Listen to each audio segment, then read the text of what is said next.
C'est bon. Merci.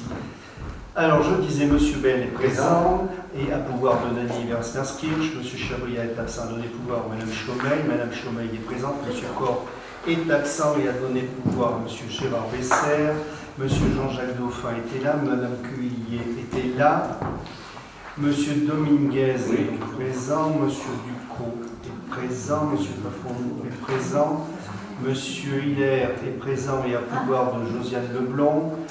Madame Leblond est absente, Monsieur Machefet est absent et a donné pouvoir à Yves Fourneau. Madame Mathieu est présente, Madame Molinier est présente, Madame Moulin est présente, Monsieur Pétel est présent, Madame Pfeffer est absente, a donné pouvoir à Bernadette Talon. Madame Pinault est présente, Monsieur Rovlard est présent, Madame Talon est présente, Madame Valespy est présente, Monsieur Besser est présente et Mme Versnerskirch a donc donné pouvoir à M. Bell. Secrétaire ou secrétaire de séance. Alban Mathieu, pas d'objection.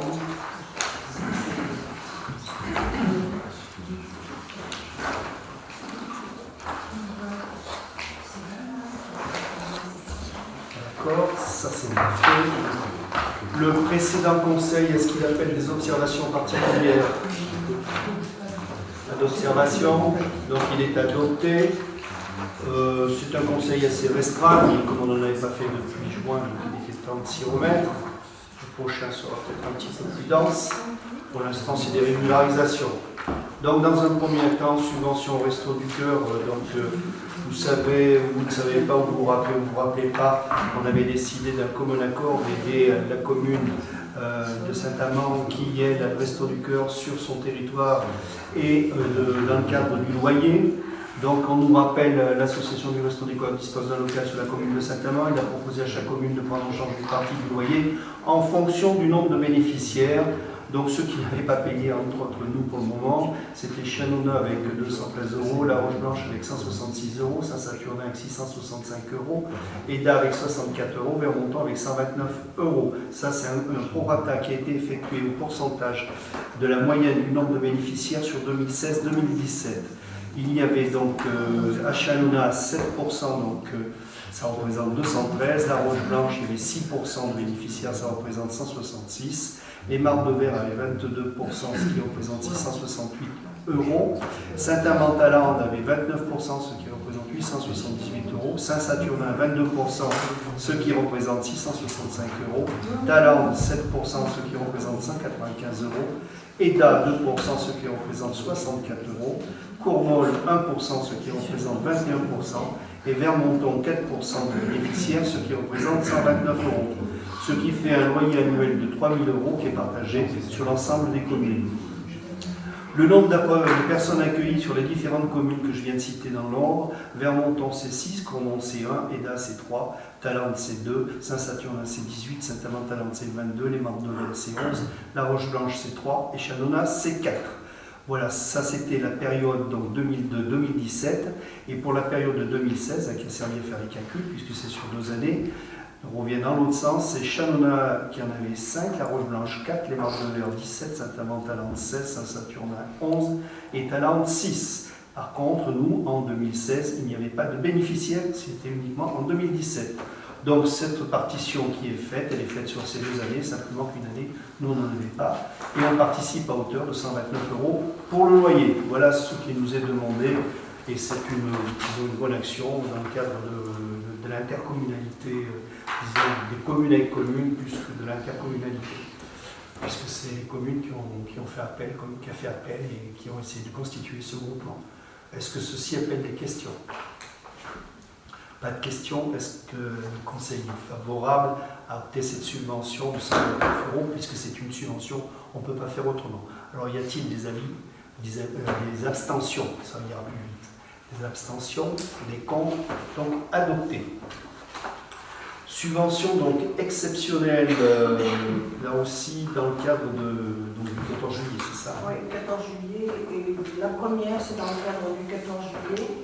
C'est une subvention à attribuer au COVM qui gérait la Guyane cette année. Habituellement, c'était les pompiers, donc cette année, c'était le COVM. Et dans le cadre des festivités du 14 juillet, le COVM engager des frais qui sont normalement, qui relèvent de la municipalité. Ce sont les tartelettes qui sont distribuées, enfin qui sont servies au repas. Il y a les repas enfants, il y a les repas pour les artistes.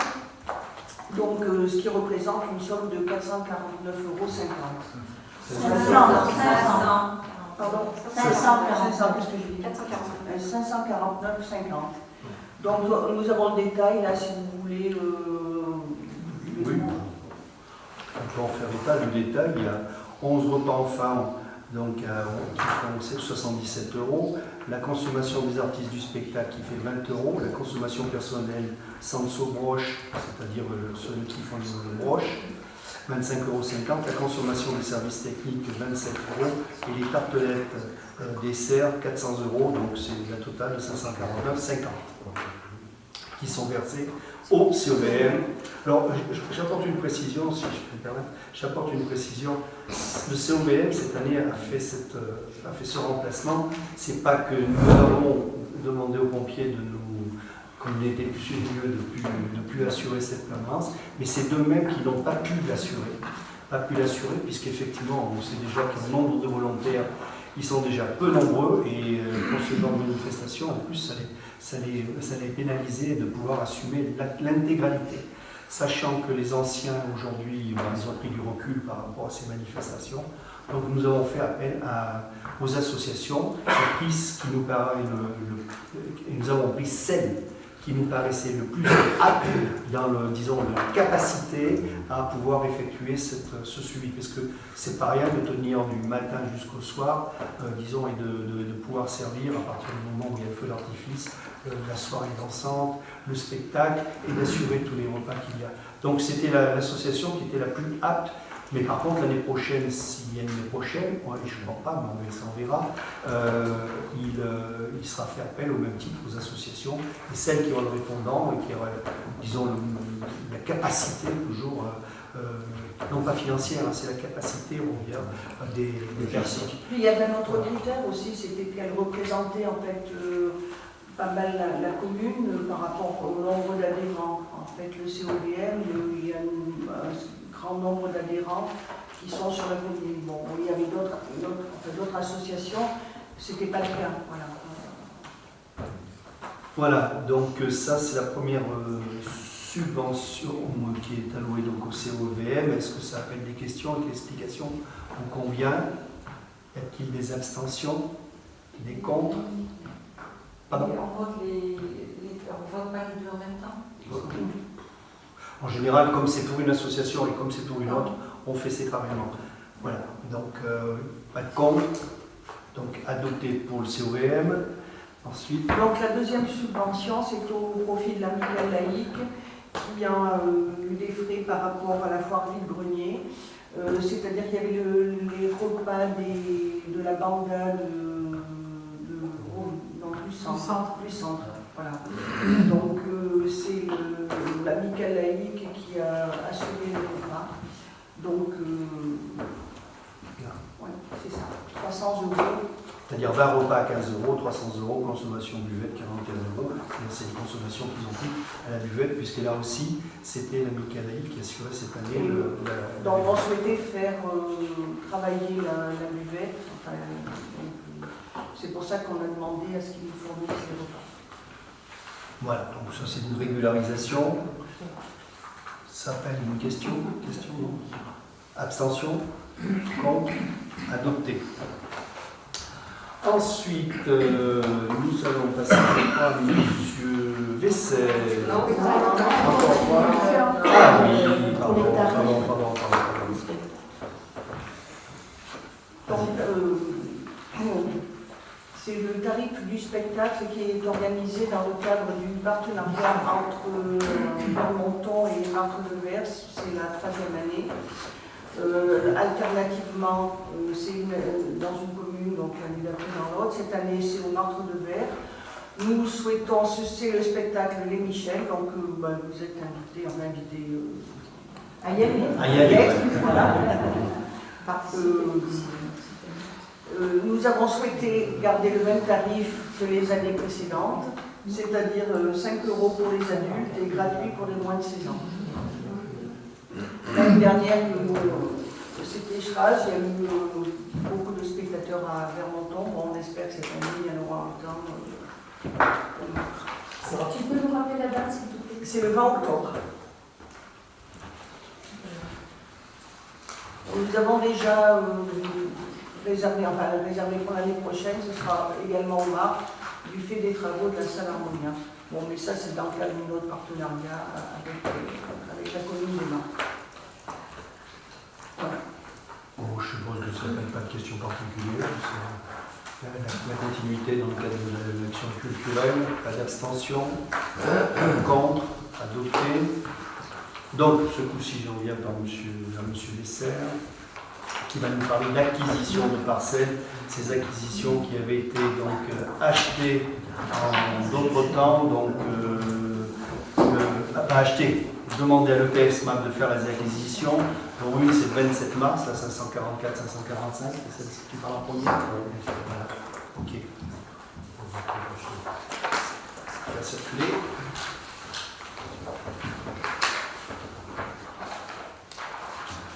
Donc le PF-SMAF avait acquis au compte de la commune les parcelles 544 et 545. Donc c'est des parcelles qui sont situées au pied de la rue, de la rue Chaugeot et au-dessus de l'impasse des Remparts. Donc déjà on avait acquis pas mal de cadres qui se trouvaient dans cette zone-là pour aménager le parking et dresser un talus vu l'instabilité du site avant ces travaux-là. Donc le BFSMAF ayant acquis, il est proposé donc de racheter ces biens pour procéder à la réalisation d'un parking. La réalisation du parking se faisant ce coup-ci sur la partie haute, c'est-à-dire avec accès sur la rue Chaugeot. Le prix de la sélection hors TVA s'élève à 4 885,29 € et bien sûr sur ce montant s'ajoutent des frais d'actualisation pour 10,51 € et une TVA sur marge de 2,10 €, soit un prix de cession toute taxe comprise de 4 897,90 €. Sur ces 4 897,90 €, la commune a déjà réglé à l'EPS-MAP au titre des participations 4 142,34 €. Il reste donc à régler le solde qui s'élève à 755,56 €. Voilà, en précisant que c'est du TTC. Donc c'est une régularisation vis-à-vis de l'EPS-MAF qui aujourd'hui rappelle à ses adhérents que quand ils entreprennent ou ils modifient les structures, doivent, disons, acquérir le bien qu'ils ont demandé, puisque c'est la responsabilité après la commune si elle fait des modifications. Donc voilà, il nous suffit d'acquérir ce bien définitivement qui avait été échelonné, puisque nous l'avions acquis, comme je disais tout à l'heure, en mars 2008. Donc vous voyez, ça ne date pas d'aujourd'hui. Donc c'est l'avantage de l'EPF, c'est-à-dire de faire des acquisitions, et puis après donc d'échelonner, et puis de pouvoir, au moment de devenir définitivement propriétaire, à des coûts relativement bas, puisque là il y en a pour 755,56 €. Donc il vous est proposé d'adapter cette démarche. S'il y a des interrogations, des questions. Oui, pour préciser également, j'avais oublié également de vous dire le but final, disons, du rachat de ces deux parcelles. Une fois que ces deux parcelles nous appartiendront, donc elles ont été cédées par le PSMAP, il est, disons, envisagé un échange avec le propriétaire actuel de la 543, un échange de 18 mètres carrés. Parce que l'alignement qui a été fait, donc ça rentre après chez le propriétaire. Mais lui, il avait déjà laissé des ruines et c'était, disons, assez compliqué pour ceux qui ont connu quand c'était encore debout, c'est-à-dire une partie debout, et le reste, disons, qui... Et dernièrement, Gérard Hiller a fait intervenir une entreprise parce qu'une cave qui s'est ouverte toute seule. Mais en surface. On a eu de la chance qu'il n'y ait pas de voiture qui tombe dedans. Voilà. Pas d'autres questions? Abstention? Contre? Adopté. Donc là c'est pareil, c'est disons pour une régularisation et réalisation toujours du fameux parking sur la ZN 155-156. Oui, c'est la même procédure que, disons, la délibération que l'on vient de prendre. C'est situé au-delà de la rue Henri-Durande et ça concerne les parcelles 155 et 156. Donc, de la même façon, le PF-SMAF avait acquis pour le compte de la commune ces deux parcelles et donc il est proposé, comme pour les deux parcelles précédentes, de racheter ces biens pour procéder à la réalisation d'un parking. On a grand besoin de parking à la des parkings là où évidemment il est possible de les faire et c'est le cas au bas de la rue Henri-Durand. Le prix de la cession hors taxe, hors TVA, s'élève à 56 554,56 € et comme précédemment, sur ce montant va s'ajouter des frais d'actualisation pour 584,46 € et une TVA sur marge de 407,04 €. Sur une cession toute taxe comprise de 57 546,05 €.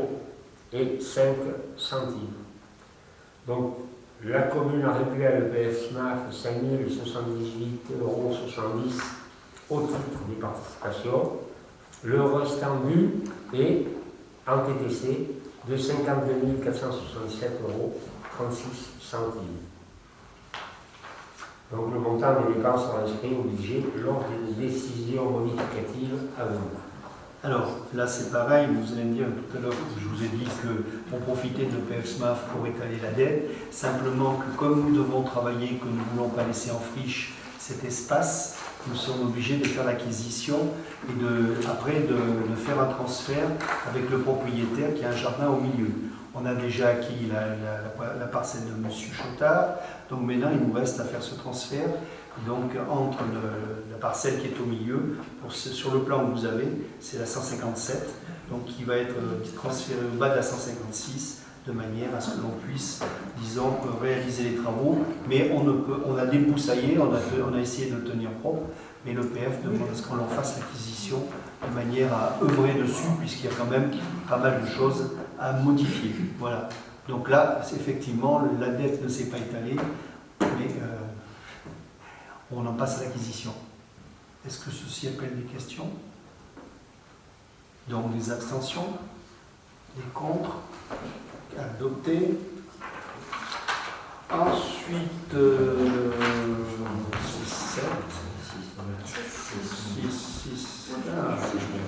Monsieur Besser, j'ai du mal à s'y remettre. Oui, comme vous le savez, la commune s'était engagée dans la démarche de réduction et élimination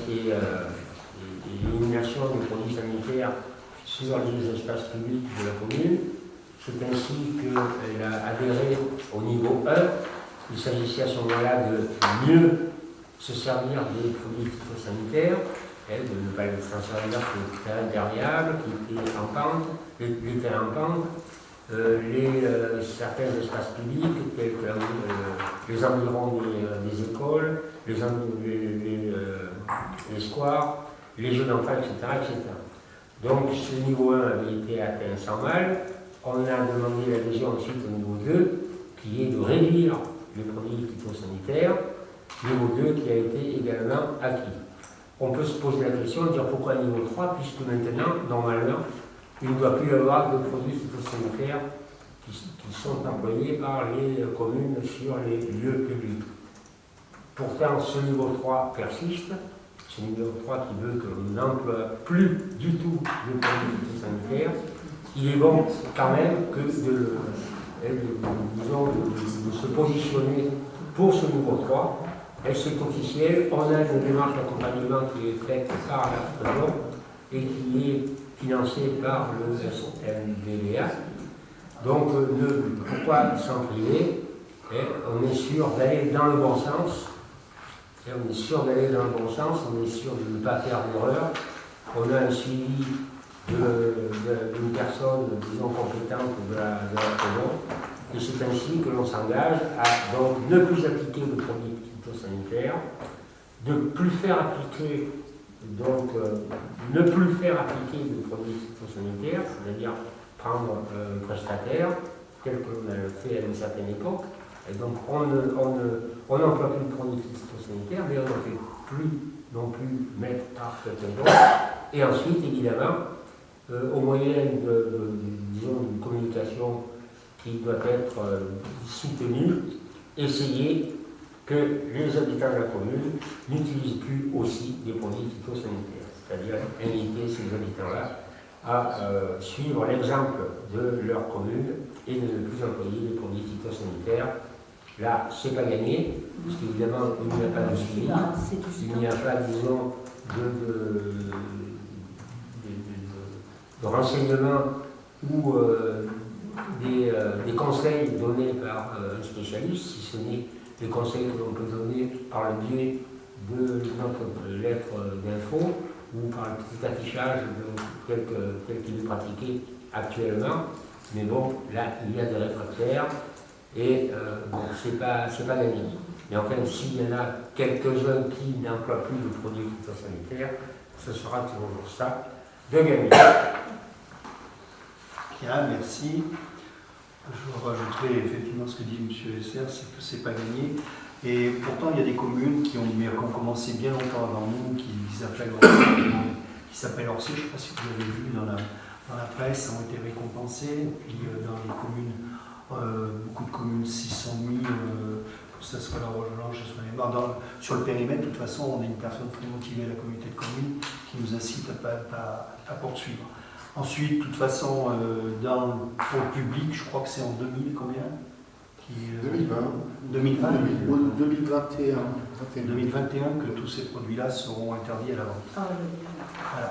Donc, ce sera une bonne chose en soi. Voilà, bien sûr, s'il y a des questions, je crois qu'on a des spécialistes dans la salle de cette charte. Donc, s'il y a des questions. Donc le Conseil adopte, c'est-à-dire d'abord dans un premier temps, y a-t-il des abstentions? Je peux rajouter deux mots? Mais bien sûr, c'est ce que je dis, il y a des spécialistes. Non, pas.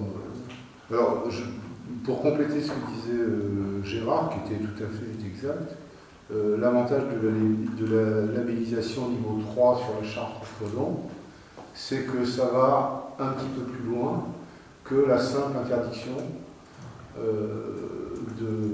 que le simple fait de ne pas utiliser les produits phytosanitaires non autorisés, puisqu'il y a toujours un certain nombre de produits phytosanitaires dits biologiques ou moins rémanents et moins perturbants qui sont toujours autorisés. Ça va un peu plus loin dans le sens où il y a un accompagnement qui se fait, il y a une formation des personnels qui se fait, et il y a une aide à la mise en place de mesures alternatives.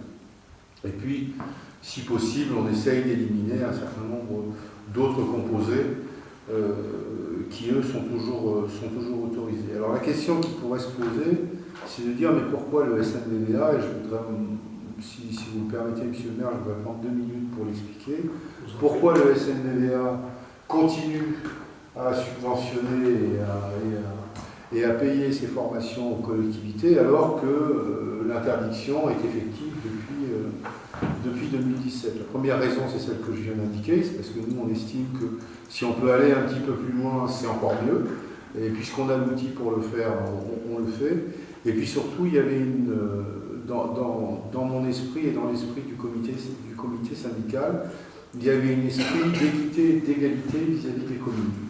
C'est-à-dire qu'il y a des communes qui en ont profité avant 2017 et qui en ont profité jusqu'à la labellisation niveau 3. Et puis il y a d'autres communes, comme la nôtre, qui arriveront au niveau 3 en 2018. Et puis il y a même d'autres communes qui n'avaient pas du tout commencé, qui ne s'étaient pas du tout engagées et qui se trouvaient donc dépourvues finalement devant une interdiction où elles se retrouvaient livrées à elles-mêmes et elles ne savaient pas forcément comment faire. Donc on s'est dit, par souci d'équité sur le territoire, on va remettre un peu d'argent là-dessus de manière à ce que les communes qui n'ont pas eu l'occasion, pour X ou Y raison qu'on n'a pas, enfin que moi j'ai estimé ne pas avoir à juger, mais qui n'avaient pas eu l'occasion de le faire, puissent quand même bénéficier de la fraude. Donc on a remis un petit peu d'argent sur cette histoire, sur le budget 2018 pour faire le tour des communes. Et donc sur l'ensemble du territoire du SNDVA, enfin du moins l'ensemble de l'ancien territoire du SNDVA, l'échelle GVAC anciennement, l'ensemble des communes sont au minimum engagées niveau 2 sur cette charte et cette réduction. Donc on a pensé que c'était un bien pour l'ensemble du territoire et on a fait l'effort pour ça. Voilà, merci de m'avoir permis de faire un peu de pub pour le SNDVA. Non, mais c'est surtout de bien comprendre, et je crois qu'il va falloir qu'on se maîtrise sur la communication, parce qu'effectivement, de faire comprendre aux gens que l'herbe va pousser, qu'elle ne sera pas systématiquement coupée, parce qu'un été comme on a eu, avec un printemps comme on a eu très pluvial, avec derrière ce soleil jusqu'à présent qui s'installe, on a effectivement été pris au dépourvu, on le dit honnêtement, parce que c'est tombé en même temps pendant le remplacement de 3 agents techniques, donc ça a été assez galère. Voilà. Mais si on renaît comme au bon vieux temps, avec le remplacement des agents techniques, c'est pas sûr qu'ils aient eu le temps de passer des produits phytosanitaires non plus. Ah non, mais ils n'en ont pas passé.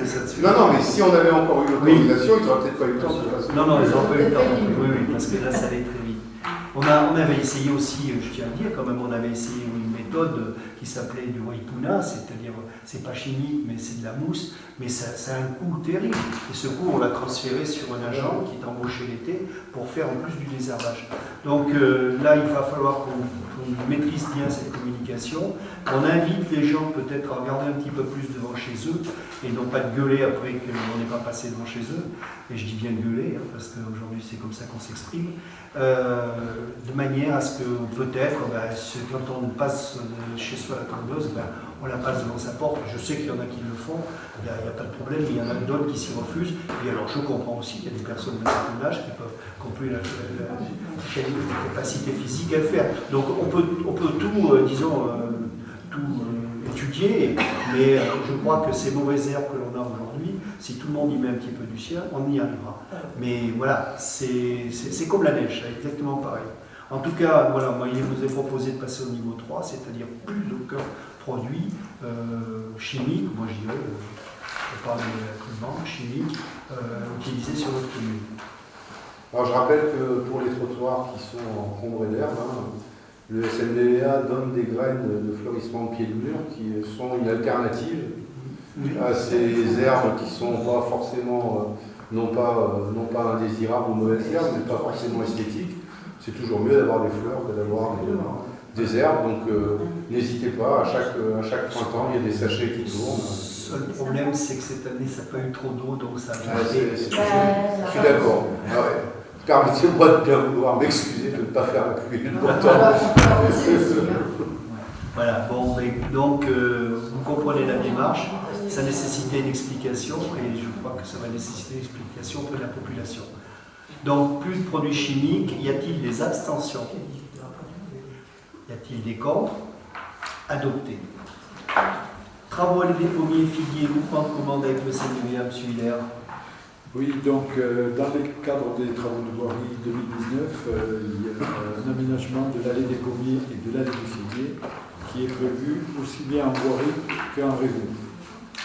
Et dans ce cadre, comme on avait fait d'ailleurs pour le lotissement de la Bêchette, un groupement de commandes de maîtrise d'œuvre a été réalisé avec le SNDVA dans un souci de cohérence en termes de fonctionnalité du projet ainsi que dans un but d'économie générale. Puisqu'en fait, on va faire une fouille commune pour aussi bien les réseaux humides, les réseaux alluviales que les réseaux eau usée. Et donc, un chef de projet, un maître d'œuvre a été recruté. C'est l'offre de Géovel qui a été retenue, étant la meilleure au niveau coût et au niveau suivi par rapport aux autres candidats qui avaient été contactés. Une consultation donc, doit dorénavant être lancée pour les travaux de réhabilitation structurante des réseaux humides existants, donc pluvial et assainissement, Et il est proposé là aussi de signer une convention de groupement de commandes avec le SNVA avec le même objectif que cité précédemment. Donc une convention de répartition des coûts de publication permettra de répartir les charges entre les deux structures. Donc c'est ce qui avait été fait déjà dans le même cadre pour le lotissement de Michel, comme je vous ai dit. Donc vous avez eu les deux conventions, la convention de groupement de commandes et la convention de répartition des coûts. Est-ce que vous voulez que je vous dise la totalité des...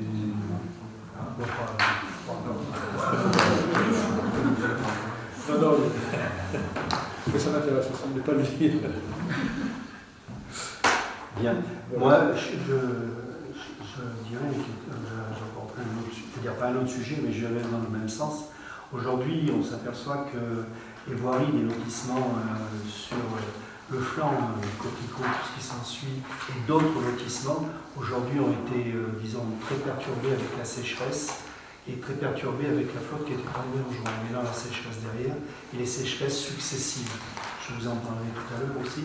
Donc, ce qui nous pose des sérieux problèmes, c'est-à-dire quand on veut faire du dessus, pour, disons, rendre un tapis plus convenable par rapport à des destructions ou des détériorations importantes avec ces modifications de climat, on se retourne vers le SNVA, on se retourne vers l'eau potable et on leur demande quel est l'état des réseaux, s'il faut refaire ou pas refaire. Et c'est là qu'on fait des découvertes, il y a des réseaux qui sont déboîtés.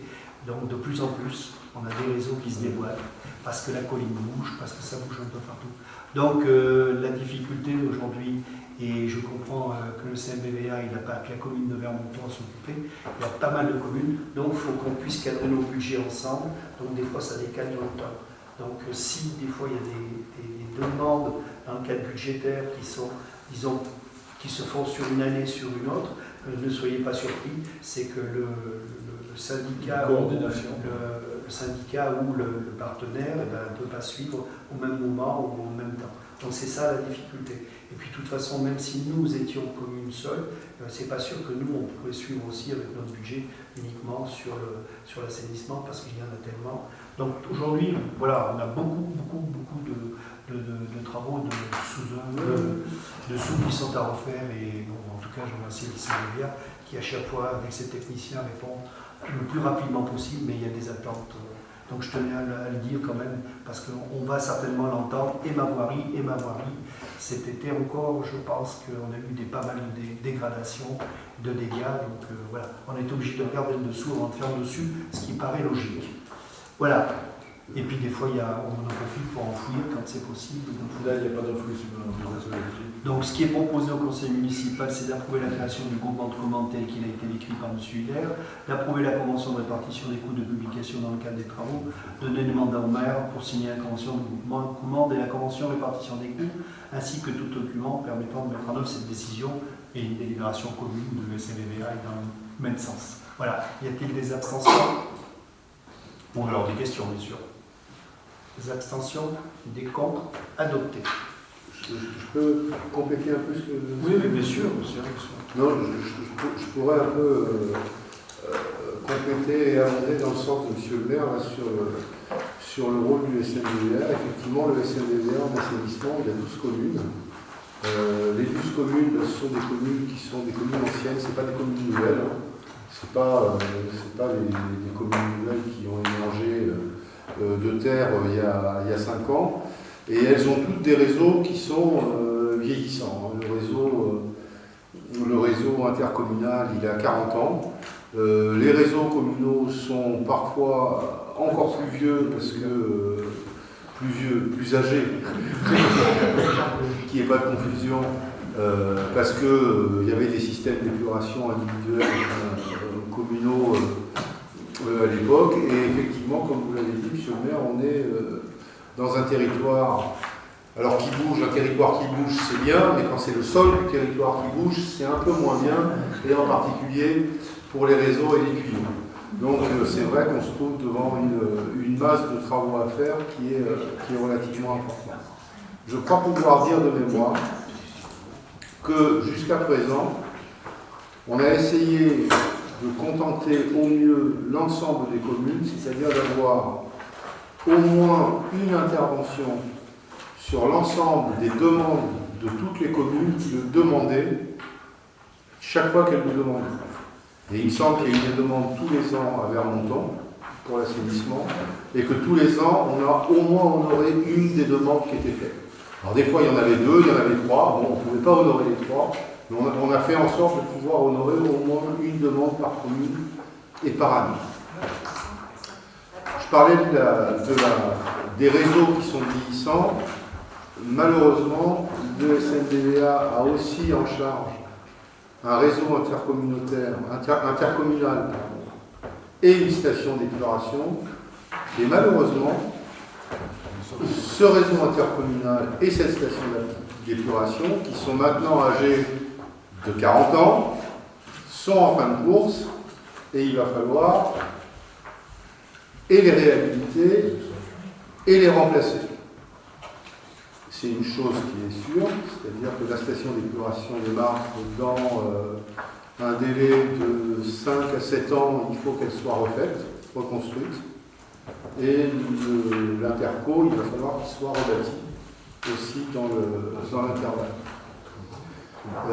Ça veut dire qu'on a un chiffrage approximatif, ça veut dire que dans 5-6 ans, il faudra que le SNDVA trouve 19 millions d'euros pour pouvoir refaire une station et pour faire l'interco. Ce qui veut dire que forcément les travaux communaux risquent aussi d'en pâtir un petit peu, parce que qui que ce soit qui soit aux affaires et au comité syndical du SNDVA, je ne pense pas qu'il y ait personne qui ait une planche à billets et qui puisse demander la planche à billets pour trouver une telle somme. Alors, je ne dis pas ça pour inquiéter, je dis ça simplement pour informer. J'ai bien dit que c'était à une échéance de 5-6 ans. Pour la simple et bonne raison, c'est que pour la station des Martres, par exemple, il y a un problème de foncier qui va se poser, puisque le SNDVA n'a pas actuellement de foncier, donc il va falloir trouver du foncier aux alentours, où on puisse rebâtir ou réinstaller une station. Donc ça va déjà prendre un certain nombre d'années. Mais j'ai demandé au comité syndical avec le bureau que, bien qu'on arrive un peu en fin de mandat, on prenne les choses à bras-le-corps et qu'on commence à étudier les solutions possibles, qu'elles soient à la fois techniques et financières, de manière à ce que nos successeurs, quels qu'ils soient, peut-être des gens qui sont là, qui y seront demain, puis d'autres qui ne sont pas là, qui y seront, que les gens qui seront en charge de ça sur la prochaine mandature ne soient pas pris au dépourvu en arrivant, et qu'il y ait un certain nombre de choses qui aient déjà commencé à être faites, notamment sur l'interco et sur les possibilités qu'on aura au niveau technique et financier sur la station des Martres. Donc voilà, je souhaitais en informer le conseil municipal, puisque la municipalité de Vermonton est adhérente au SNDVA sur la compétence assainissement, donc ça me paraissait normal de faire un point d'information là-dessus. Et raccorder en plus à la station d'épuration. Je voudrais faire un petit supplément à ce que tu as dit, c'est la baisse des subventions de la part de l'agence de l'eau. Oui, enfin bon, on ne peut pas tout annoncer tout simplement. Non, mais j'y pensais pas, mais tu as raison. Malheureusement, on a un 11e plan cadre de l'agence de l'eau qui se met en place avec une possibilité. Alors, j'en parlais pas parce que c'est pas encore acté, hein, c'est pas encore passé devant le SAGE et donc c'est pas encore acté, mais il y a des bruits assez forts qui courent et qui semblent être assez véridiques, comme quoi on aurait des baisses substantielles d'une dizaine de pourcents sur les subventions. Pour l'instant, le conseil départemental maintient les subventions assainissement, mais comme vous le savez, avec l'histoire du contrat qui a été signé avec l'État, les finances du conseil départemental ne sont pas extensibles non plus à foison. Donc, mais pour l'instant, les subventions. Mais c'est ce genre de choses-là, justement, qu'il faudra qu'on étudie bien et qu'on laisse une situation qui soit une situation saine et claire après ce mandat. Question par rapport à la station d'épuration. Vous dites que vous n'avez pas les terrains, mais ça veut dire qu'aussi, elle est obligée de rester dans le secteur relais. Alors ça, c'est une autre interrogation. Bon, on peut en parler, hein, mais c'est une autre interrogation et j'ai pas du tout de réponse. C'est qu'en théorie, le pays où tout va bien, elle doit rester là où elle est. Sauf que là où elle est, c'est quand même une zone inondable dans le PPRI. Allez savoir si une mouche ne va pas piquer, il n'y en a pas ici. S'il y en a, bon, c'est pas ce que je vais te dire. Allez savoir si une mouche ne va pas aller piquer un technocrate un jour et qui dise ah ben non, la station d'épuration des Martres, il faut carrément la changer de place parce que là, ça ne va pas. Hein?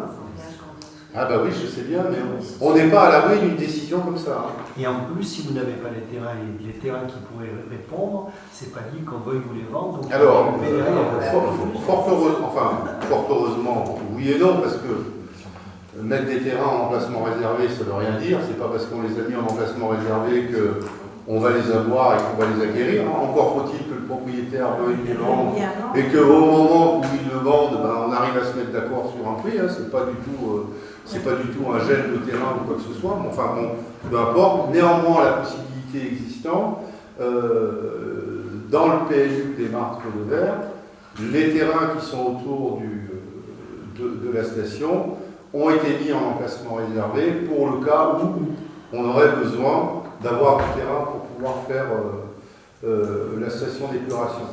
Je ne vous cache pas que dans un cas comme ça, alors bien sûr, nous on va commencer à prendre contact avec les propriétaires pour savoir s'ils seraient d'accord pour nous céder les terrains à plus ou moins long terme, de manière à ce qu'on puisse avoir l'assise foncière suffisante et nécessaire. Je ne vous cache pas qu'avant de faire ça, il faut bien qu'on se renseigne quand même de savoir si on pourra la réimplanter dans le même périmètre, parce que sinon c'est pas la peine d'aller embêter les propriétaires avec ça. Il faudra directement essayer de passer sur une autre solution. Et je ne vous cache pas que pour la construction d'un bien d'utilité publique comme une station d'épuration, si les propriétaires n'étaient pas d'accord et que la solution technique retenue était celle-là et qui soit la moins coûteuse et la plus pratique, on serait quand même obligé de passer par ce qu'on appelle une DUP, c'est-à-dire une déclaration d'utilité publique, avec malheureusement une procédure d'expulsion. Mais on va privilégier de toute façon avant le contact et la discussion avec les propriétaires. Il y a effectivement des DPU qui peuvent sembler être abusives. Chacun restera libre de son jugement là-dessus. Bon, pour la construction d'une station d'épuration qui va être utile à 30 000 habitants d'un territoire, bon, ça me semble. En général, ce sont des DUP qui sont assez facilement. C'est des DUP sur le PPRI.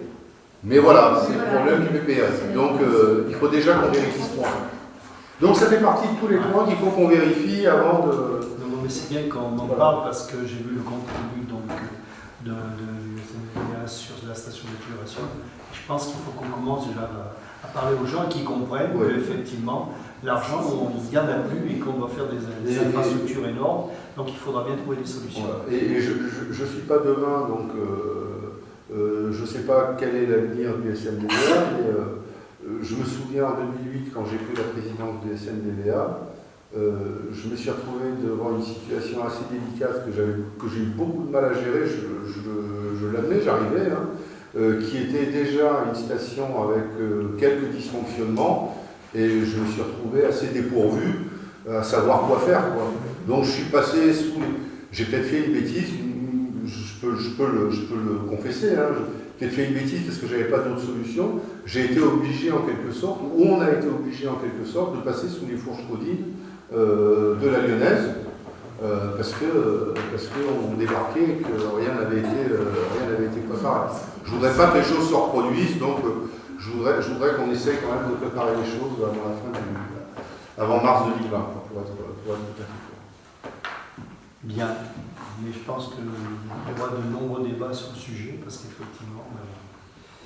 Oui. Voilà. Grosse prise de tête.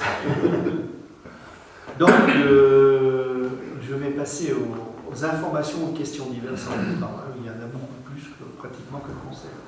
Déjà, dans un premier temps, vous serez convoqué ou invité, comme vous le souhaitez, l'appellation, le 1er octobre à 18h en cette salle pour le classement de la commune dans le cadre du projet classé du plateau de Gergovie et des sites imperméables. Donc la commune va être classée. Ça veut dire que c'est l'État qui prend en main cette démarche qui date depuis 2007-2008 et qui veut arriver à ses fins, c'est-à-dire qu'il va, il va classer notre commune dans un périmètre et où il va falloir être très attentif parce qu'on ira jusqu'à la parcelle. Donc il va falloir qu'on soit très attentif. Ça veut dire que l'État va nous mettre dans un, j'aurais tendance à dire un carcan, un cocon, je ne sais pas, j'exagère peut-être un peu, mais il va falloir être très attentif dans le sens où on va être bloqué pendant de nombreuses années dans le cadre de la construction au détaillement. Donc là, moi je n'ai pas voulu, par rapport au dossier, rentrer dedans avec vous ce soir sur le sujet, mais j'ai demandé au responsable, un des responsables de l'ADREAL de venir nous expliquer. De toute façon, il passe dans toutes les communes qui sont concernées. Il faut savoir que toutes les communes qui sont concernées, il y a la commune de La Roche-Blanche, il y a la commune de Coron, il y a la commune d'Orsay, il y a la commune de Vermonton, Thémartre-de-Verre, qui sont impactées par ce classement. Donc on a un périmètre bien déterminé. Je crois que vous l'avez envoyé ou pas, comme on l'a reçu, le périmètre. Les pièces Oui. Oui, je les avais renvoyées. Voilà, vous avez dû recevoir ces pièces-là.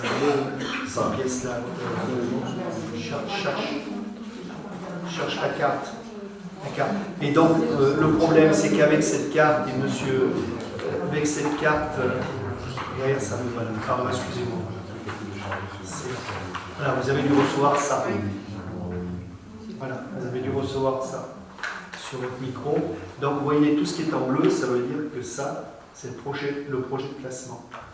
Donc, il va falloir qu'on soit très attentif. Donc, moi, j'ai préféré qu'un spécialiste de la préfecture et entre autres de l'État, qui est décideur en la matière, vienne nous expliquer exactement le contenant. Et à nous, par la suite, d'essayer de défendre notre périmètre, s'il y a à défendre, et de comprendre notre périmètre avec les gens qui, disons, vont dans ce sens-là, c'est-à-dire l'État. Voilà. Donc c'est le 1er octobre à 18h, ici dans cette salle, projection, et on verra mieux les parcelles concernées, comment on sera concerné. Ça, c'est la première information. La deuxième information pour le 11 octobre. De manière générale, là, j'insiste un peu, mais ce classement-là, il est le fait de l'État. C'est-à-dire que la commune n'a rien demandé du tout. Et absolument. C'est quelque chose qui est imposé à la commune. Et donc, le rôle de la commune, là, ça va être de discuter avec la DDT, la DREAL, de manière à la parcelle près, de savoir quelles sont les parcelles qui vont rentrer dans le classement et quelles sont celles sur lesquelles, si je peux m'exprimer comme ça, on va à peu près nous fiche la paix. Ouais. Voilà. Moi, je pense qu'après l'enquête publique et tout, les personnes seront appelées à venir donner leur avis aussi. Mais par contre, je crois que à nous de défendre, moi je dis bien défendre notre territoire selon ce que l'on veut et les objectifs que l'on se fixe. Il semblerait que la personne qui vient discuter est assez compréhensive. Elle va à la parcelle. Elle va à la parcelle. Que les premières réunions, j'avais insisté. Oui, ça coupait les parcelles. Ça coupait droit, ça y allait, tant bien que mal. On s'était retrouvés vraiment dans des limites, après des maisons. Voilà. Ensuite, nous aurons une réunion publique. J'ai donc programmé une réunion publique à la salle Harmonia le 11 octobre 19h pour expliquer aux ceux qui le souhaitent et comprendre ce qu'on en apporte dans le cadre de l'accessibilité à la salle Harmonia, sachant qu'on a reçu encore un document et la loi doit être appliquée même pour les commerces et les artisans. Aujourd'hui, donc l'État va beaucoup plus loin. Il insiste pour faire engager ces travaux dans le cadre de l'accessibilité.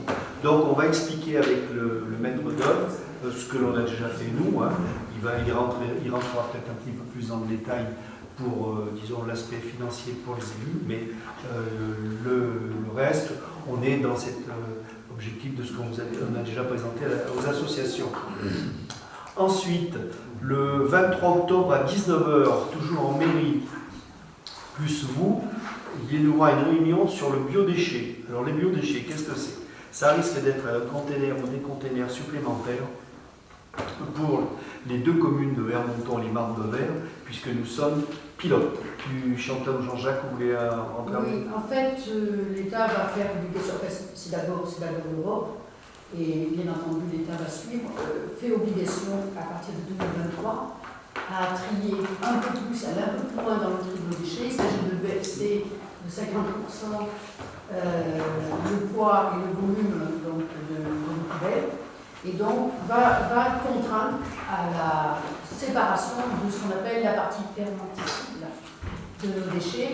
En gros, ce sont les déchets de cuisine, qui sont effectivement compostables. Donc, on va continuer à préconiser plutôt le compostage de ces déchets ou le lombricompostage. Là, j'en sais un rayon, si un jour ça vous intéresse, je peux vous en parler. Et bien entendu, le SBA a cette injonction de mettre en place la collecte des déchets pour ceux qui ne peuvent pas composter. Donc on a décidé de faire une phase test. Alors, je vous ai dit 2023, alors pourquoi on commence en 2019? Parce qu'il faut bien commencer par un bout et surtout tester, voir comment ça peut fonctionner. Donc il y a deux communes qui pourraient être impliquées. Et pourquoi ces deux communes? Parce qu'elles sont déjà relativement plus... Enfin, les habitants sont déjà relativement plus vertueux si on regarde dans l'ensemble du SBA. Eh bien, c'est vrai qu'on a été les premiers à trier de 2004. Donc, on a une collecte du verre qui est plutôt meilleure qu'ailleurs. Donc, on se dit que si on doit faire un test, il faut le faire avec une population qui pourrait avoir envie d'y aller. Je parle au conditionnel parce que on sait jamais. Alors, ça existe à Pont-du-Château, ça existe à Brive, c'est déjà le cas. À Clermont-Ferrand, ça existe dans certains quartiers. Ils ont fait l'erreur de donner la possibilité avec des grandes poubelles, donc les gens mettent tout dedans et mélangent avec le biodéchet, mélangent des déchets de jardin. Donc je vais être bref puisque le 23 on va expliquer un petit peu tout ça. Mais voilà, donc nous pourrions être pionniers sur cette démarche. Alors on a tout à y gagner en étant pionniers, parce que si à partir de 2019 on arrive à enlever de nos poubelles toute cette partie fermenticide qui coûte cher et qui va être accueillie, peut-être pas gratuitement, mais presque par au méthaniseur, on va fabriquer avec ça, au lieu de payer pour qu'on l'élimine, on va fabriquer avec ça du méthane qui fera rouler les camions. Donc vous voyez sur le plan économique, parce qu'il y a un moment aussi, on parle beaucoup d'environnement et de planète, mais il y a un moment aussi, on est bien content que dans nos poches, on puisse avoir un petit peu plus de sous.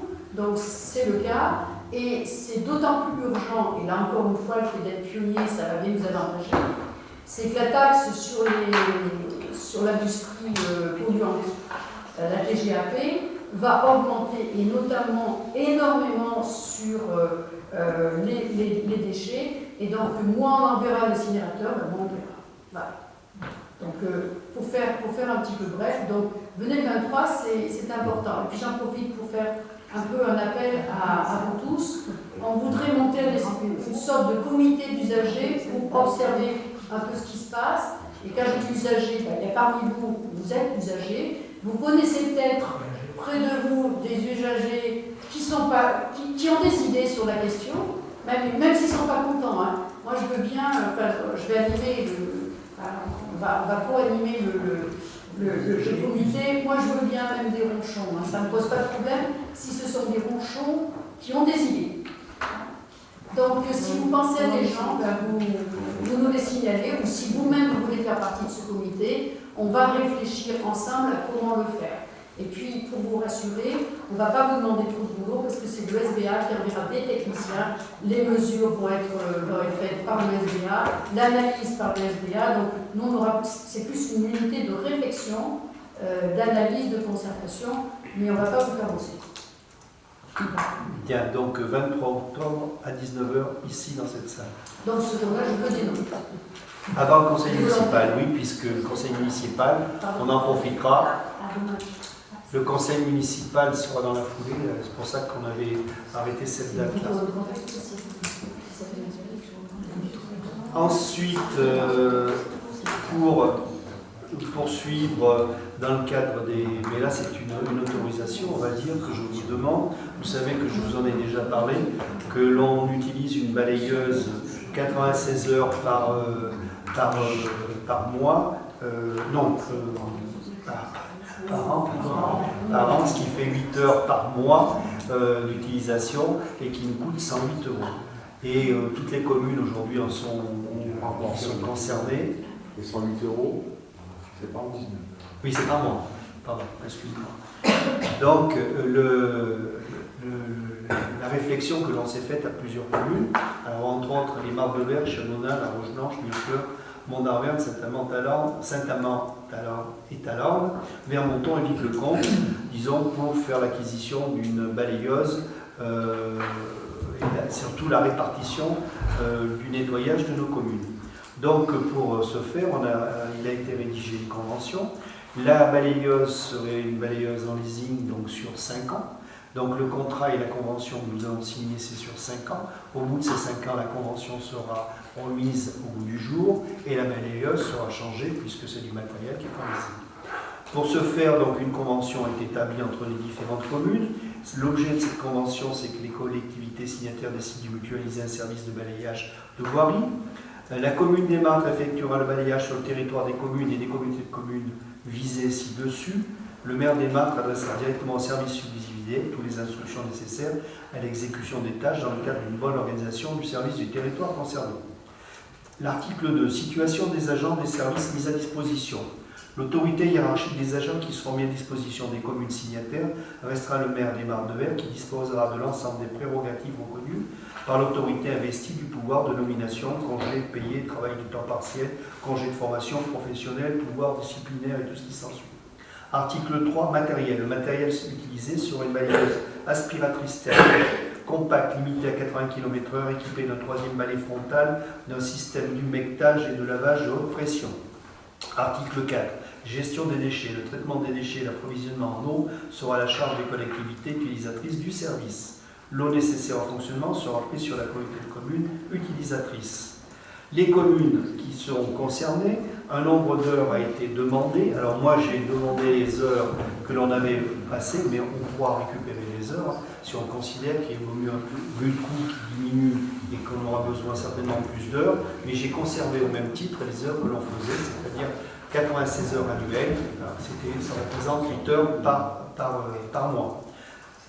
La commune des Martres étant donc détentrice du contrat de leasing plus des agents qui vont être embauchés, puisque ce sera 2 agents qui vont être embauchés uniquement pour ça, elle va tourner 7 jours sur 8 pour qu'elle réponde à l'attente des communes. Donc les Martres-de-Verre, eux, ont pris 1152 heures. Ils ont pris la totalité des heures qui étaient restantes pour pouvoir les répartir s'il y a une demande supplémentaire. Je reviendrai après. Chenonat a pris 22 heures, La Roche-Blanche 324 heures, Mirefleur 144 heures, Mont-d'Arverne 107 heures, Saint-Amand-Talorne 96 heures, Talorne 11 heures, Vermonton 96 heures et Vic-le-Comte 96 heures. Donc ça c'est le planning qui a été établi au jour d'aujourd'hui en fonction de ce que l'on a demandé. Un planning d'intervention sera mis en place et validé chaque année par les différentes parties. Toutes prestations supplémentaires devront être demandées par écrit par la commune aux comités de communes et seront facturées comme écrites dans l'article 6 que je vais vous lire. Conditions de remboursement des frais de fonctionnement du service balayage. Les prix sont établis en montant net sans taxe. Le coût intègre les charges de personnel, régime indemnitaire inclus, les consommables, le coût de renouvellement des biens et matériels, les contrats de service rattachés, maintenance. Le montant de la prestation, donc pour nous, s'élève sur un coût horaire de 65 €, alors qu'on payait sur un montant horaire de 108 €. Voilà. En cas d'impossibilité de circulation sur le réseau routier, la prestation de balayage ne pourra pas être assurée. Les opérations de balayage ne seront pas réalisées que pendant les heures ouvrables. Le coût horaire pour les interventions supplémentaires est la même que pour les interventions programmées. Toute intervention supplémentaire ne pourra se faire que pendant la journée de travail des agents. La facturation sera mensuelle, les prestations supplémentaires seront facturées le mois suivant. En fonction de l'évolution des coûts, les tarifs pourront être révisés chaque année sur la base d'un index par délibération du conseil municipal et sur proposition du comité de suivi. Cet index sera défini lors de la deuxième réunion du comité de suivi pour une application N+1. Comité de suivi et composition. Un comité de suivi est créé pour réaliser le bilan annuel de la mise en œuvre de la présente convention, annexé au rapport de l'activité des collectivités. Examiner les conditions financières de la mise en œuvre et, le cas échéant, être force de proposition pour améliorer la mutualisation du service. Le comité se réunira 2 fois par an. Il est composé du maire-président de chacune des collectivités signataires ou son représentant. Article 8, durée et effet de la présente convention. La présente convention est conclue pour une durée de 5 ans, à compter à partir du moment où toutes les communes auront délibéré. Elle pourra être modifiée par voie d'avenant acceptée par toutes les parties. Et article 9, résiliation de la présente convention. La présente convention pourra être réalisée par l'une ou l'autre partie suite à une délibération de son organe délibérant, notifiée au co-contractant par voie de lettre recommandée avec accusé de réception. En cas de résiliation de la convention par l'une des parties, celle-ci devra s'acquitter de la somme restant due jusqu'au terme du contrat. Cette dénonciation ne pourra avoir lieu que dans le respect du préavis d'un exercice budgétaire. Article 10, juridiction, compétence en cas de litige. En cas de litige, les parties s'engagent à rechercher, en cas de litige sur interprétation ou sur l'application de la convention, toutefois amiable de règlement avant de soumettre tout différent à une instance juridictionnelle. En cas d'échec de voie amiable de résoudre toute contention portant sur l'interprétation ou sur l'application de cette convention devrait être portée devant le tribunal administratif. Et cette convention sera signée par toutes les parties prenantes, c'est-à-dire toutes les communes et le maire. Question qui a été posée en exécutif et que je vais répondre. Plusieurs interrogations qui ont été soulevées. Les interventions prévues qui n'auront pas été effectuées pour des raisons autres que les intempéries seront programmées à une autre date. C'est-à-dire qu'effectivement, si un jour il y a une opération qui ne se fait pas pour des raisons de casse de matériel ou des choses comme ça, donc elles seront programmées sur une autre date et elles seront prises sur ce quota d'heures qu'a la commune des Marnes. Sur le quota des heures allouées à la commune des Marnes-de-Vert, elles seront donc facturées normalement. Pour celles liées à la grosse intempérie, neige, inondation, elles ne seront pas programmées, sauf si ces intempéries sont de courte durée, auquel cas il sera toujours possible de s'arranger sur le quota d'heures des Marnes-de-Vert. Seules les interventions non réalisées pour cause d'intempéries seront facturées. C'est-à-dire qu'effectivement, s'il y a une casse, s'il y a des choses qui ne peuvent pas se faire le jour qu'on a programmé, celles-ci ne seront pas payées, mais par contre, en cas d'intempérie, ça effectivement, on est contraint de rembourser quand on en leasing, on rembourse, donc là, il va bien falloir que la casse est prise dans le cadre du leasing. Le traitement des déchets des collectes est à la charge de commune sur laquelle le balayage est effectué. Alors effectivement, on va ramasser beaucoup de gravier, des choses comme ça. Alors par contre, il y aura aussi ce qu'on appelle des feuilles mortes, des choses comme ça. Bon, ça sera aux communes de faire le nécessaire pour résorber tous ces déchets. Donc il faudra qu'on y regarde. Et le calendrier des interventions et les éventuelles évolutions de prix seront fixés par le comité de pilotage tel que décrit dans la convention. Voilà ce qui est les questions qui avaient été posées et sur lesquelles je peux répondre. Voilà. Moi je pense qu'on parle de mutualisation, on en parle. Là, on est en train de matérialiser, de mutualiser du matériel où on n'en a pas besoin tous le même jour. Par contre, effectivement, on pense à une foire, on pense à une manifestation exceptionnelle, et à ce moment-là, on en a besoin. Il est convenu qu'effectivement, on trouvera les heures qu'on pourrait être en supplément ou faire déplacer avec une autre commune. Ça sera le jeu du comité qui sera là pour réguler tout ça de manière à avoir. Alors, aujourd'hui, on utilise effectivement des prestataires extérieurs. C'est une bonne chose, mais on s'aperçoit que les tarifs montent de plus en plus. Et par contre, quand ils viennent d'Issoire ou de Clermont, c'est du temps qui passe sur la route et c'est pas du temps qui passe dans la commune. Là, elle viendra des Marnes, puisqu'elle va être garée au Marnes-de-Vert. Donc, ce qui nous fait déjà un coup moindre et du matériel de proximité. Ensuite, j'ai oublié de le faire mentionner, on s'aperçoit que sur les bords de trottoir, en bas des bordures de trottoir, il y a pas mal d'herbes qui poussent dans le cadre des fissures des trottoirs ou des choses comme ça. Donc il y aura une brosse qui sera à l'avant et qui vienne justement nettoiera ces, comme on n'utilise plus de phytosanitaire, donc ce sera fait par ça. Voilà. Donc voilà la convention que je vous propose. Il faut que l'on donne un avis par rapport à cette convention assez rapide, parce qu'après il va falloir acheter le matériel et convenir si on veut plus d'heures ou moins d'heures. Moi pour le moment je pense qu'on va en rester à 96 heures. Et puis si on en a besoin d'autres par la suite, on les prendra au coup par coup sur les heures qui ne seront pas des heures comptées en supplément. Voilà. Est-ce que il y a des questions par rapport à ça? Pas de questions. Donc, est-ce qu'il y aurait des abstentions par rapport à cette convention? Des contre? Adopter, je signe la convention. Ensuite, qu'est-ce que je voulais vous parler d'autre qui est important? Alors, vous voyez, c'est ce que je vous disais. CERFA simplifié destiné au commerce de proximité et aux professions libérales sur le 26 septembre 2018, qui est une date très symbolique pour justement les personnes et les commerces par rapport à, mais ça c'est une information que je vous donne, par rapport à l'handicap. Donc il y a une pression forte qui est faite sur le commerce et les artisans par rapport à l'handicap. L'accessibilité, oui. Je vous confirme que la caserne est bien fermée depuis le 1er septembre 2018. L'arrêté du préfet en question. T'as bien les clés? Hein? T'as bien les clés alors? Ouais, mais vous l'avez reçu, hein, je l'ai fait passer. Oui, oui. Donc nous avons une caserne qui pourra peut-être servir pendant, j'ai pensé déjà dans un premier temps, pendant que la salle Harmonia risque d'être fermée. Voilà.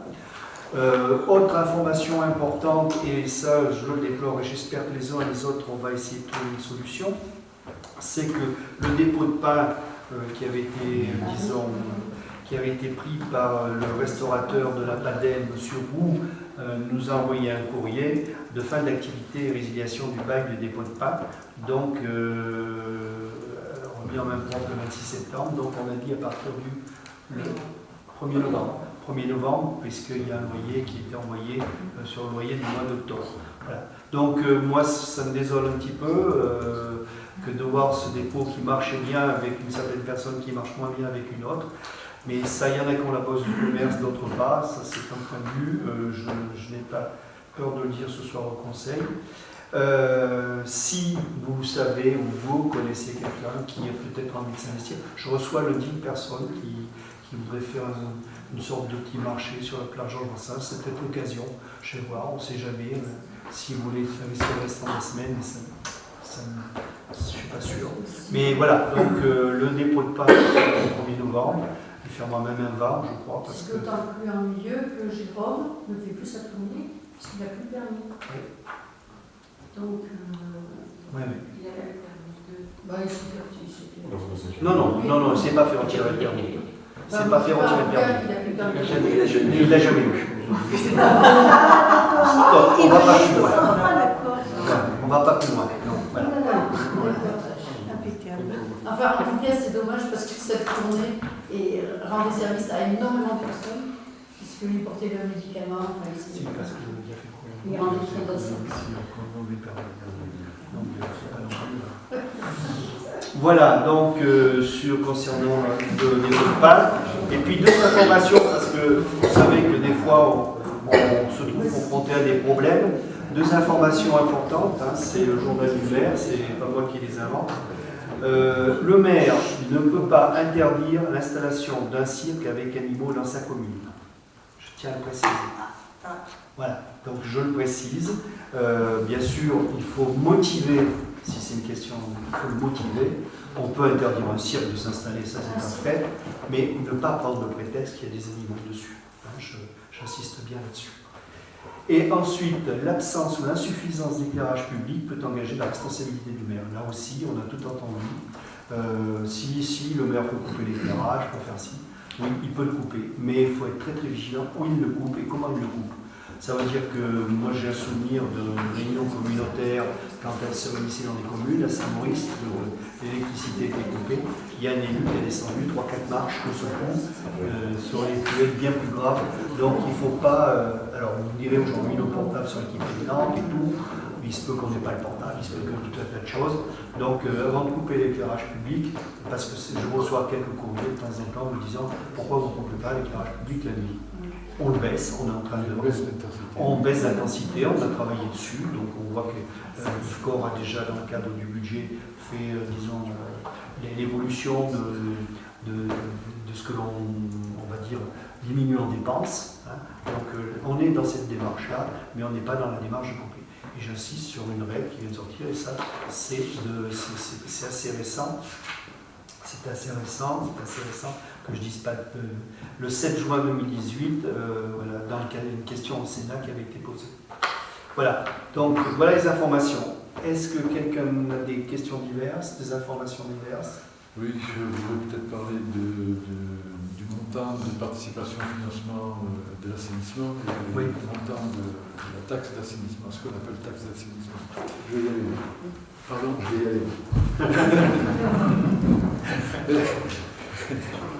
Non, ça ne changera pas. Donc, comme depuis 2014, depuis que le SMEVA a repris toutes les communes pour l'assainissement, il a été décidé en 2014 de lisser un petit peu les montants des différentes communes, puisqu'il y avait de grosses disparités entre les communes. Par exemple, la participation au financement à l'assainissement, donc la taxe de raccordement, par exemple à Saint-Amand-Talente, elle était de 479 € et la plus basse, et à Vermonton, elle était de 1481 €. Donc, Vermonton a baissé et Saint-Amand-Talente augmente, bien sûr. Et donc, l'année prochaine, normalement, tout devrait, non pas l'année prochaine, en 2020, toutes les communes devraient être à 950 € de participation au financement à l'assainissement collectif. Alors, je voudrais rappeler que ça, c'est le résultat de la cogitation de la commission d'assainissement, mais que ce n'est pas passé en comité syndical. Donc, c'est pas arrêté. C'est pas arrêté. Non, c'est pas arrêté. Ce sera arrêté lundi. Comme ça, ou autrement. Tant que c'est pas voté en comité syndical, ça n'est pas arrêté, genre. Donc, c'était à titre d'information. C'est jamais. C'est susceptible d'être modifié. Autre intervention? C'est fini? Non, il y avait. Ah, pardon, excuse-moi, j'ai cru qu'il y avait une réponse. La taxe d'assainissement, c'est pareil. Donc, la taxe d'assainissement, là, par contre, Vermonton était dans les 3 meilleures, enfin, moins chères communes. Oui. Et par contre, il y avait Mignonfleur qui était largement au-dessus, qui était à 3 centimes d'euros au-dessus de Vermonton. Et donc, pour exemple. Et donc là, par contre, le montant qui est actuellement de 0,886 va être ramené à 0,970 en 2020 pour la commune de Vermonton. Et les autres communes, en fonction de leur taux qu'elles avaient avant. Si c'est voté. Si c'est vrai. C'est vrai. Non, mais je m'excuse, mais il faut toujours. On ne sait jamais. Hein. Ouais, bien. Non, mais après, j'oublie après. Il n'y a toujours pas de taxe d'assainissement. Pardon? Pour les gens qui sont en assainissement non collectif. Ah non, il n'y a pas de Il n'y a pas de taxe d'assainissement. Non, mais il y a un contrôle de conformité obligatoire tous les 2 ans. Tous les 2 ans. Qui est de l'ordre de 124 € je crois. Non, 70 €. Ah, Une plus. soixantaine d'euros. 70 Non, 70 et quelques. ça, c'est au 75. 75, c'est bon. Le premier, Bien. le deuxième, 80.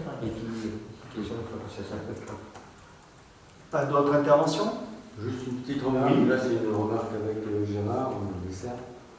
En fait, sur l'article 5, on a racheté effectivement le 155 et le 156, et on s'aperçoit que sur le plan cadastral, il y a un petit décochement. Et quand la rue a été faite, en fait, je suppose que ça a été fait au moment où on a fait. Ben, ce décrochement il n'existe plus puisque c'est ce qui est tombé, Donc il n'y a plus de bâti, il n'y a plus rien. Donc la parcelle est limite. Pardon? Les limites demeurent. Dans le vide. Oui, c'est ce qu'il veut dire, c'est ça. Ce décrochement. C'est la 543. C'est ça, donc c'est la 543. Dans l'alignement de la 157-158, Ah, mais non. 155 a été. Pardon. Excuse-moi. C'est sur l'autre. Sur la rue Henri Durand. Oui, d'accord. Alors Alors, on a tu dis. profité des travaux pour faire l'alignement. Alors, 155, 156. Elle avance, Il y a un petit décrochement par rapport à la 155. Oui, c'est le décrochement est fait. Hein. Les parcelles étaient, il y a un moment qu'elles étaient faites en décrochement. Hein. Parce que le recul, là, tu l'as pas. Hein. Non, ce que je veux dire, tu prends l'angle de la 155 haute Oui. et tu tires droit jusqu'à la 150 haute 8. Là, c'est. D'accord. Voilà. On a fait l'alignement. L'alignement est fait là. Heureusement, parce qu'on avait fait les travaux. Bah oui, c'est pour ça. Alors, Oui, t'as raison. T'as raison de préciser. Un petit renseignement, c'est enfin, petite remarque, s'il vous plaît, que j'ai fait l'autre jour à Juillet, c'est que c'est pas souvent que je fais de Soulas, je peux jamais le rajouter, mais l'autre jour, je me suis promenée et j'ai trouvé vraiment qu'il y a des chemins qui sont pas très bien entretenus. Comme je dis, l'entrée de Soulas, alors là, oui, d'accord. C'est propre, bien entretenu.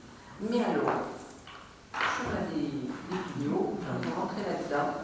Oh, vous avez comme des lianes qui tombent, qui arrivent presque à la hauteur des gens. C'est un polygonome qui a 50 mètres de long maintenant et qui envahit tous les fils électriques. Et tout. Voilà, Il a fait alors là, ça fait vraiment. Et il part du domaine public. Il part du terrain de chez. Comment s'appelle ça? Je sais pas quel âge. Mais ça part du domaine public ou privé? C'est privé. Ah, c'est privé. Oui, Mais alors, ça devient. Tu sais pas le nom du privé? Si, c'était Jean-Max Métainier. Ah, Métainier. Donc il y a un bout, à l'angle, c'est le domaine communal, qui doit faire 3-4 mètres de long. Après le poteau, là, il y a un petit enclavement à Métainier. Il y a aussi le garage qui est derrière. D'accord. Le garage qui est abandonné. Qui est attenant à chez Montaulois. Ah oui, derrière, qui appartenait dans le temps à ça va alors. Oui, moi j'ai eu pas aussi, je suis un collègue. D'accord. Mais Ah oui, c'était un terrain qui était en amène le parquet. C'est pour ça qu'il y a un petit bout qui traîne. Mais là, les changé leur non, mais le mur, alors là, le mur chez des chambres, le mur chez des chambres, c'est Alors, horreur. ce que j'en parlais parce il a enlevé que nous connaissons avec M. Vesser, pas trop mal, M. Il a Métainier. enlevé les cailloux cet après-midi. Hein? Il a enlevé les pierres qui roulaient sur le chemin Ouais. public, il les a enlevées, les a emportées. Mais qui ça? Cet après-midi, avec un tracteur qui a dit. Parce que bon, moi ce que je vous propose, c'est ce que je fais pour les autres, je vais faire un courrier à M. Métainier, de nettoyer sa parcelle, Oui, parce que là, c'est public. et que... Mais je sais sa réponse. Hein. Je sais sa réponse, donc on va faire par les agents, mais on lui enverra la facture. Voilà. Ok. Mais là, et puis alors, bon, je trouve que ce chemin, il n'est pas entretenu, même sur les côtés, c'est vraiment pas entretenu du tout, du tout. Alors, je veux bien reconnaître que l'appareil a été en retard, enfin, a eu des problèmes, a eu des pannes, mais l'appareil, la régulant la machine, elle va repasser pour éventuellement nettoyer. J'espère qu'avant l'hiver, vous aurez la je sais pas quoi là. Il y a des trous, mais je peux donner une réponse. La commune avait projeté de refaire le chemin jusqu'au bout, Mais, et puis les riverains a refusé. Donc ça n'a pas été fait à cause de ça. Et Madame Meunier aussi. Comment ça se fait quand même que des propriétaires peuvent refuser? Parce que ça Ça relève relève du niveau de la voirie. Oui, ça relève du niveau de la voirie. Et ça faut regarder la configuration. Amener l'eau de pluie chez eux. Il faut regarder la configuration. Ça veut dire que ce chemin, quand il a été fait, s'est rehaussé entre 30 à 40 cm. ça a rehaussé. Donc aujourd'hui, pour le refaire, il faut tout décaisser, tout reprendre. Et là, c'est une autre paire de manches. Parce qu'il y a une histoire, là encore, on avait une histoire de réseau. Est-ce que d'autres l'empruntent de ces deux propriétaires? Ah oui, ça, il y a les hygiènes OTS. Mais là, vraiment, le chemin est manqué. Alors, c'est vrai qu'il y a une chose aussi, c'est que aussi bien vous, sur Réglard, et chez Chauveau, utilisez, disons, continuellement en parking. Je pense quand même que, aussi bien vous avez la place pour garer vos voitures, parce que ça fait quand même après restreint, on est obligé de passer complètement sur la gauche ou sur la droite. En caquette descend, dans un chemin, mais on a un chemin qui est comme ça, d'accès au garage. Parce que le chemin, il y en a qui ont des accès comme ça. Mon portail, j'ai mis touché parce que les piliers, ils étaient au niveau du chemin quand on a refait la route, il y a 30 ans. Il y en a d'autres qui ont des problèmes, qui ont une descente vivante. Vous savez, chez Kozlowski, ils ont une sacrée descente.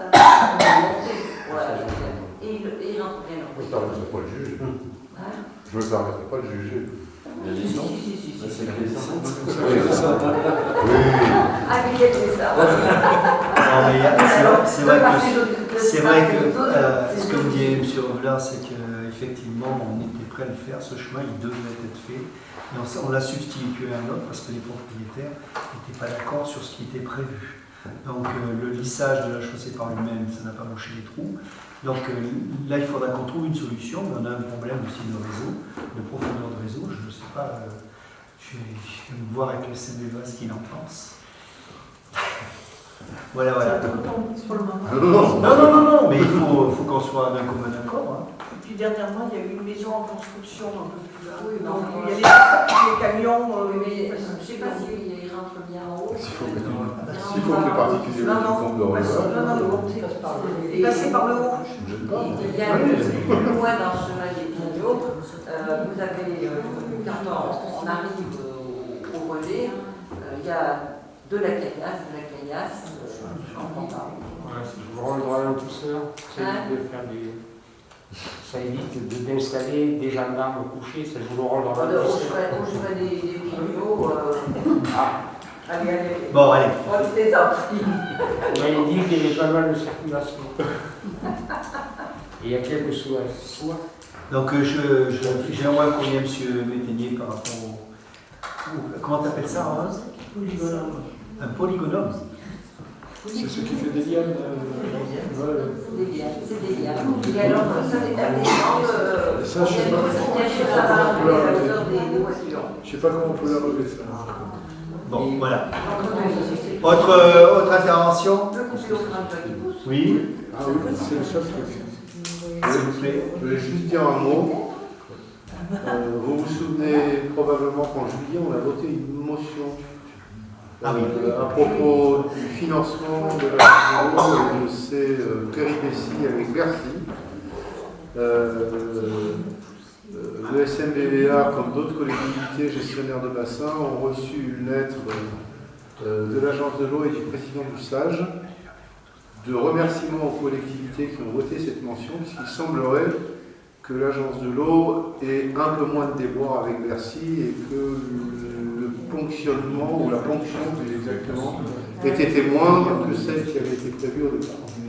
Donc je tenais à vous en faire part. Merci. Merci. Bien, bah écoutez, à 21h56, le conseil est levé. Merci, n'oubliez pas de signer la feuille de présence. Ceux qui sont grisés ne signent pas.